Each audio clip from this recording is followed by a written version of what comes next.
actually quite a good topic, the battle of life. I mean, you could use that topic any day, really, because that's what we do every day. We fight the battle of life.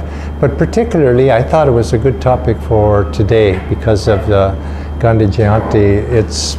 I mean, that's obvious. There's the battle of life, and it's just appropriate, too, that we talk about Gandhiji a little bit today. And I was happy to speak to that topic because Gandhi was somebody who was instrumental in my coming onto the spiritual path. You might say a sequence of events led me to go through Gandhiji's story and to take inspiration from it and to move on, and then ultimately took me to the autobiography of a yogi. When I was a young man, I lived in California, and I grew up at a time when I was a boy, I was in the 1950s, and then I went to school in college in the 1960s. And that was a time in America that was a very tumultuous time. And in the early 1960s, there began a movement in America. It was a civil rights movement for African American people that they had been discriminated against for a long time. And they had been segregated. And the movement brought forth in the black community a number of very inspirational leaders who themselves had taken inspiration from Gandhi, and primarily among those was a gentleman who's become well known, Dr. Martin Luther King. And I was an impressionable young man in my teenage years, and I took great inspiration from Dr. King. And at that time, many young people were getting involved in that sort of thing, working for civil rights, for equality of action. And it's something that touched my heart because I was, as many young people are, and I hope still are, and I always encourage is to be active in their idealism. Now, of course, we all overdo it usually at some point in our life if we take it up, and of course I did myself as well. But nevertheless, and it's sometimes misguided, but I always forgive those things usually if the spirit is right, because I think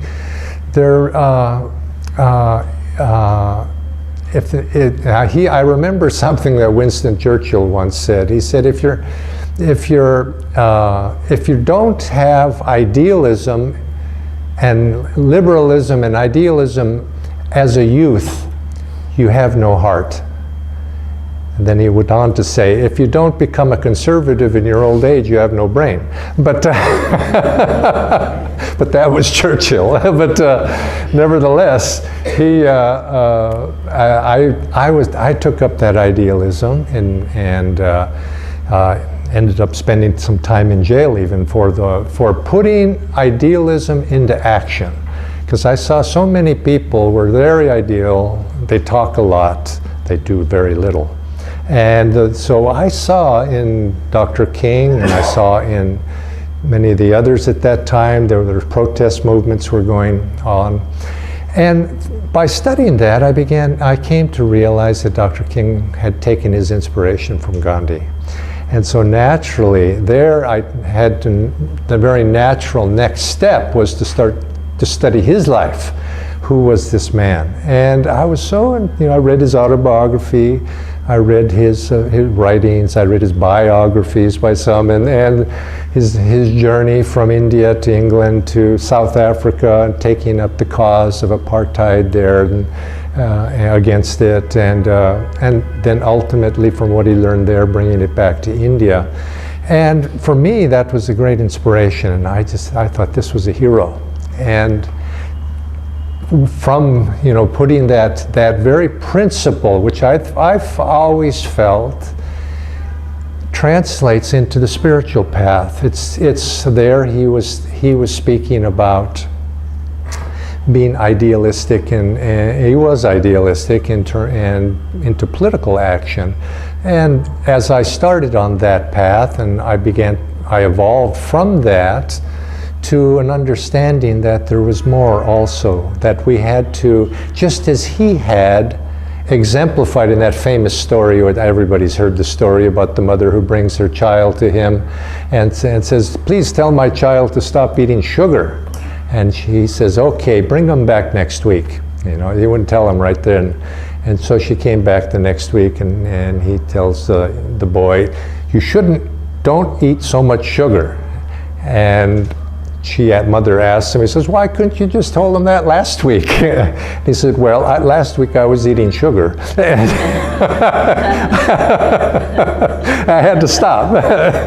And I said, yes, that's the kind of people who would back up what they said with what they were doing. And so consequently, that I was very, very inspired naturally from that. But then, of course, and then I took that and went to college, and I went to a college that in those years was the most active college in America, the University of California, Berkeley. And very famous in America for radicalism, you might say, but I think it was justified. And so that led from one thing to another in activism. But then I began to realize, well, there's something, talking about things, and I could see that most people in those sorts of movements were not really people who would change their life. I saw this is something, so you can put your life into action and you can do these political actions, but if you're not a person of peace in your own life, how can you be asking other people to become people of peace? And how can you have to embody in your own life these ideals. And so in terms of equality, of treating one another, it's just not a matter of outward action. We have to change the heart. And that began, and of course in reading Gandhi's autobiography and his biography, I began to see that was important to him as well. That was actually what he was saying. And so in following that, and from reading about Gandhi's life, I had to go a little further with it, and I had to begin to realize, well, Gandhi was a great admirer of the spiritual traditions of his country, and I knew very little, of course, of that. But if I wanted to know Gandhi, I needed to know a little bit about the traditions he had come from, and he would speak of the Gita, and he would speak of these things, and so I began to read those too, and I began to be inspired by that. And of course, from reading that, then that led one thing to another, and eventually I came across the autobiography of a yogi. I was led, you might say. One thing leads to another in life, and fate took me to the autobiography. And then I came to Master, came to Swamiji, but the principle behind it of, yes, this is a path for me because I want to do something. I just don't want to read about it. And I think if you have that, that's a primary requisite, I think, on the spiritual path. And if you think of the spiritual path as a path of action, that's what the Gita says. It's a battle of life, and we use the word battle, and a battle is an active action. Now we realize, of course, when I first read that, I thought, oh, that battle of going out there and fighting for equal rights and all of those outward ways, that made sense to me. But I came to understand that the real battle is something going on within ourselves. And so Gandhiji was just a highly inspirational person for me. And then I read in the autobiography that Yogananda had met Gandhiji, had initiated him in Kriya Yoga, and that shared in those ideals. That was doubly impressive to me. And I remember, and then I had heard that Yogananda himself, as a young man, he was also very idealistic, and he had those qualities that made him a natural-born leader. He was amongst his boyhood friends. He just gravitated to the leadership position because he had those samskars, of course, from the past, and his tendencies. And he had been approached as a young man to take up the fight for freedom in India against the British. and but by violent means, to take up in the anti-British agitation that was going on in those days in Calcutta. But Master and people had actually come to him in a certain plot that was been hatching. I don't know the details of it too much, but he said, no, I'm not going to do this. I don't want to go that way. He says, because I know India will be, and he predicted, India will be freed in my lifetime from the British rule by peaceful means. And that plot did continue on, and apparently it failed. And some of those young men, Indian young men, were hung by the British. And but Yogananda foresaw that this action, that through nonviolent action, ahimsa, that India would eventually be freed. Swami Kriyananda used to say that a country is characterized by the heroes it looks up to. And he would then jokingly, say, well, some countries, of course, it's sports heroes, and some countries, and of course, there's always a variety. I mean, but so it's sports heroes. Some look up to artists. There's countries that look to the arts, scientists, philosophers, and often military men, generals. Those are who are the statues you see in the plaza. And that often tells you a lot about the character of the people of that area, and because who they look up to. So this is, and I think India's obviously has adopted Gandhiji as the father of the country. So it's obviously the hero country, and that says something. It says something about the character, you might say, the character of the Indian nation. That such a one who embodied such high ideals would be taken as that father of the country. So it's I think, and he very rightly so deserves that. He deserves that. Now, when we think of Gandhi's life, battle of life, we think of his life, people think the first thing that comes to mind is his freedom struggle, of course, and also the methods by which he achieved that, peaceful means, ahimsa. And he used those, and so when people think, they'll say, oh, he was famous for the nonviolence, but by no means was that. I always resisted when I hear some people said, yes, he used the technique of passive resistance. And I was saying, there's nothing passive about what Gandhi did. Nonviolence is not really best characterized by the word passive. It's active resistance by other means, you might say. And Gandhiji actually even didn't emphasize that side, because what did he say? Satyagraha. That was his movement. And that was a positive force. It was not by any means passive. Nonviolence, in the true sense of the way he acted through it, as it acted through him, was something that he demanded people face difficulties, face opposition, face brutality if necessary, with a brave heart. With the brave heart of truth, with the brave heart of courage, with the brave heart of love for those people that were coming down with the club on them, to face them with that positive approach, and not in a passive, submissive way. He didn't believe in passivity in that sense of, he said, better to be violent than to be a coward. But of course, better to be a truth warrior for truth and nonviolent than to be violent. And so he asked that of his followers, and not everybody understood that. They, of course, because millions of people, but nevertheless, though, that is a very active approach to life. It's an active approach to the understanding of what nonviolence is. It's being active and embracive. I think what's often missed when we speak about nonviolence, ahimsa, is that because it's not, we start with non, it's a yama, and we start with that non word, where it's like we're not doing.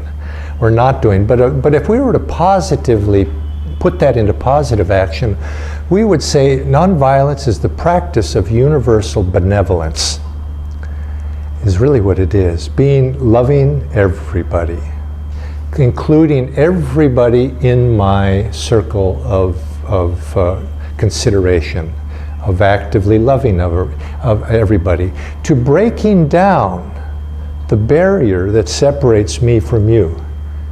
And that's really what nonviolence is. And what is that barrier? That barrier is the sense of ego.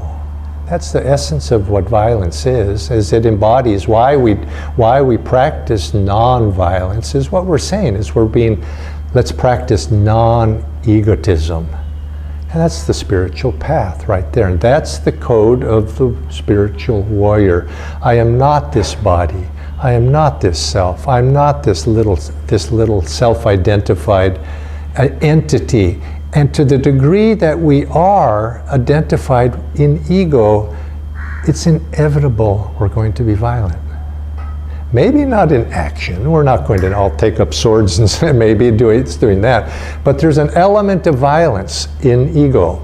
Just by my separation from you, saying that you are different from me, maybe I can control the action, but the thought, the feelings, the attitudes, somehow that is going to inevitably leading. If you're different from me, well then the next question is, which one is higher? Which one is lower? Which one is less? Which one is more? There's competitiveness begins to come into that. And as soon as you have that dichotomy, you're going to, on a very subtle level, maybe it's only mental and attitudinal, there's a certain element of violence there. And so we practice nonviolence not by only restraining ourselves from that attitude of difference, you're different from me. It's not just a restraint, but we need to also remember the positive side, the positive thing. What do we do? And that's the benevolence, is to see all the world, that's one song, children's song, all the world is my friend. All the world's in my circle. All the world is you and me. We're not different. We're the same. We're just, you might say, just the same soul in different bodies, looking and helping one another. When that master got out of the car and when in the latter years of his life and he needed help from the disciples, they helped him out of the car. And Master said, "Oh, you're so kind to me," to the disciples when they helped him. And they said, "Oh, no, Master, it's you who are kind to us." And Master just smiled. And he just said, "God helping God." That's his play. And that's how it should be. It was his one person helping the other person. But putting out, just like I was saying, putting that ideal, because it's easy to say that. It's easy to say that. Now, everybody, spiritual people tend to agree that that's a good thing to do. But what do we do to take it beyond that? I mean, to actually put that into action is not easy. To be benevolent to other people. Yes, I'm benevolent. On the one hand, we're saying that, and the other hand, benevolence has to be activated in some way. And so it's a sense of reaching out from the heart to include other people. Now you can give alms to people, and people think of that, or what can I physically do? And there's nothing wrong with that. I mean, that's a good action. It's good to be generous, and appropriately so. not inappropriately. Master actually didn't encourage inappropriate generosity. It has to be useful in some way on all levels, body, mind, and soul. But to put that benevolence into action I think it starts. Yes, we have to do something, but we also have to have the right attitudes, the sense of thought, the sense of mind, the sense of spirit of embracing other people, to embracing other souls as not different. Benevolence, we think we're helping others. We start there. I'm going to help you. Well, right away, we haven't quite understood it deep enough, because I and you are different. And it's really, true benevolence comes when I don't see a difference. I see you in me. I see God in both of us. And we don't really have true benevolence until we can see the God within ourselves, and it's reflected in everybody else around us. And when coming to that sort of understanding, you have to start on the spiritual level, but you can't also, to be practical, as a spiritual warrior, we can't wait until we're perfected until we try to put it into practice, because that may take a long time, and then it may not happen in this lifetime. So you have to, from both sides, you have to try to put your ideals into practice in one way or another, and make them real. Take up the sword of the battle, of the sword of the warrior. But your sword doesn't need to be of steel. It could be of love and kindness and forgiveness. All of these things that open the heart. And I think this is where much of this starts. It starts with the heart. We have to open the heart qualities, and then you could say the mental and those other qualities will tend to follow. And if the heart is right, well, then everything else begins to fall into place. And so thinking of Gandhiji today, I think let's keep that in mind. Think of his life. He was a man of action. He was a man who was willing to put his life on the line, and in the end, he gave his life at the very end. But what were his last words? I hope you know. Does somebody know? Hera. That was his last. Now that was a nice response from so many at once, because obviously this was his last words. And so what basically that is, you might say, the string by which you pick up his life, is he was thinking of God at the end. And his life was one of service and to see God in others. And I think if we remember him from that side, now the political side, anybody who goes into the world of politics, which he had the opportunity, of course, and he was implored, to get into that side as well. But he maintained his distance because he could see the limitations of that. You end up getting into partisanship and whatnot. But he was inspiring the nation from a higher level than that. And I think that was very much to his credit. He could see the larger picture. People, a great soul like him, he has a personality, and that makes me sad when I read people's critiques of, Gandhi was this way and he was this way. All the little personality quirks of somebody. That kind of bothers me when people look at great people in the past of any generation, any country. They say, but he was a great man, but he didn't, he smoked, or what, Ramakrishna, I remember somebody saying that about him.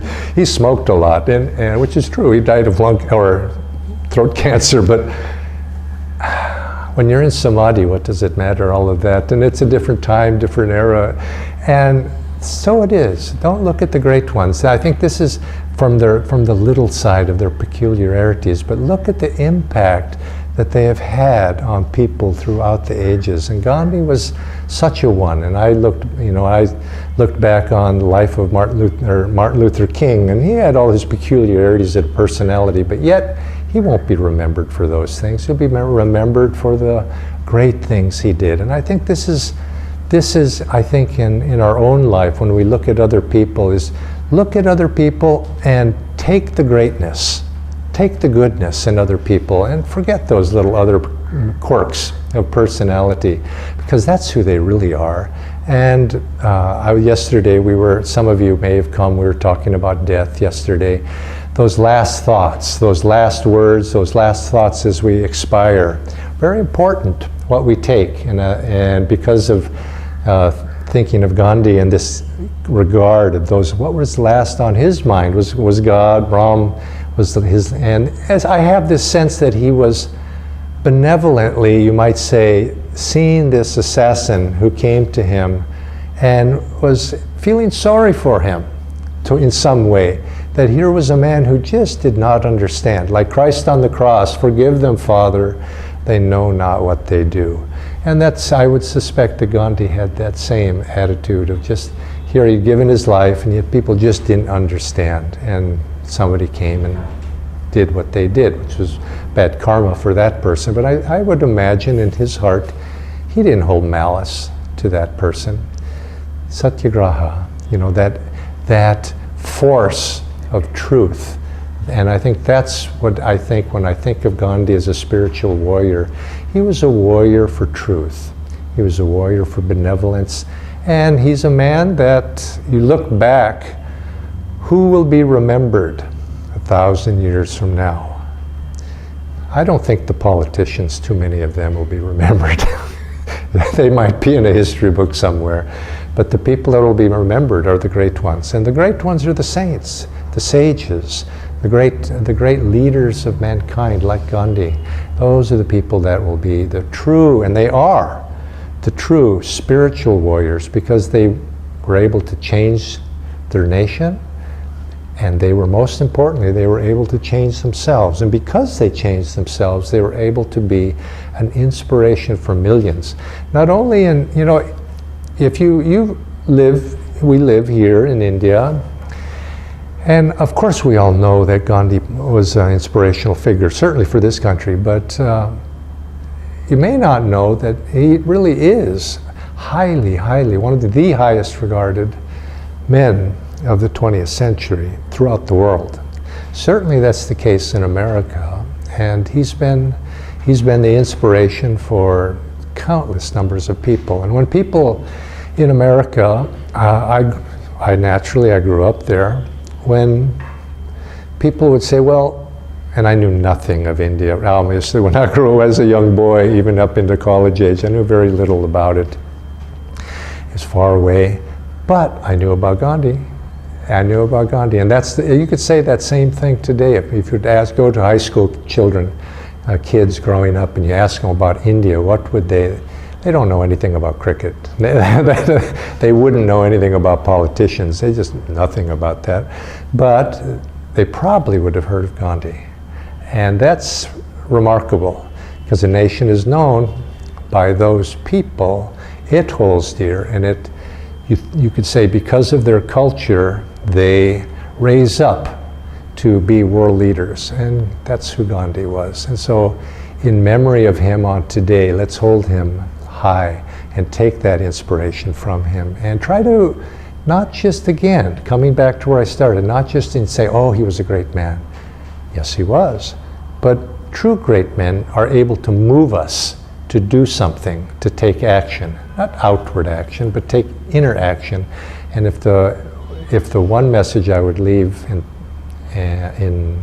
with us here today is try to live up to your ideals. Try to live according to have ideals. Maybe we start there, and I think we all do. But then try to put ideals into action.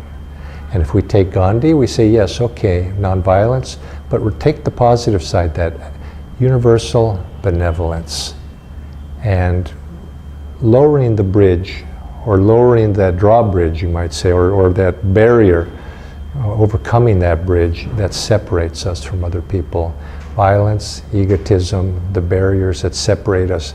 Don't play to those. I see politicians that try to bring out the worst in order to gain favor. Don't support that kind of thing. People who play to people's anger, divisiveness, separating one person from another, and this is what Master came into the world actually, and what was Master's name? Yogananda, bliss through yoga, and yoga is union. And he came in where he said the age that comes, this coming age, will break down the barriers of space which is the Dwapara Yuga, breaking down those barriers that separate each other physically, but I think it meant more than physically. It's breaking down the barriers that separate one people from another, one nation from another, one country from another, and there's a lot of fever that goes into accentuating differences between one person and another person, a nation against another, one race against another. And these types of things are satanic influences, I feel, that we have to be active spiritual warriors to try to bring about harmony. Harmony, harmony. This is what Master wanted. We were listening to a discourse on the way down, and this is what Master emphasized. What he was most concerned about in his ashrams is there harmony. Harmony between people in the ashram, between the devotees, between the disciples. But if you don't have harmony on that level, between your family, between friends, how can you possibly have national harmony or all these bigger harmonies that we speak about? You have to start, and this is where we start, putting our ideals into practice with our daily life. And this is the spiritual battle that faces all of us. And this is what I came to my conclusion with when I was a young person. I have to change myself. I have to put my ideals into action, not outwardly. Yes, I have to do something too, but I have to particularly put them into action with my own life. Be peaceful. How can I be peaceful if I don't even know what it is? I have to experience that and then try to take it out after I meditate. Now, Master said, just to come to that, Master said if we meditate, meditation doesn't end when we open our eyes. We open our eyes, and the meditation should continue to try to hold on to the peace that we feel in meditation, and try to hold on to that peace for as long as possible, and put it and let it infuse our actions, so that we can carry that peaceful feeling into action with the intent that we should be able to recall the peace that we feel in our meditation at a moment's notice in every moment of the day. That's why we meditate. We don't meditate to enjoy the peace sitting there. We do, but the real purpose is to practice so that we can recall it at every moment of the day, and so that our whole life is infused with that. And when we can do that, that's when you can say that we have learned the lesson of what meditation is about, to recall the God contact that we feel in meditation in every moment of our life. That's what, then you begin to feel joy. And then Master said the benefit of that is you find that your life is guided to the highest course in God. You might say you're in God's grace every moment of your life, and everything works out for the best for you. Even in the details of little things in life, you do the right thing. If you can have and recall that peace of meditation actively, a real deep peace, and actively recall it any moment of the day. So, happy Gandhi Jayanti to all of you, and let us all together fight the battle of life day by day.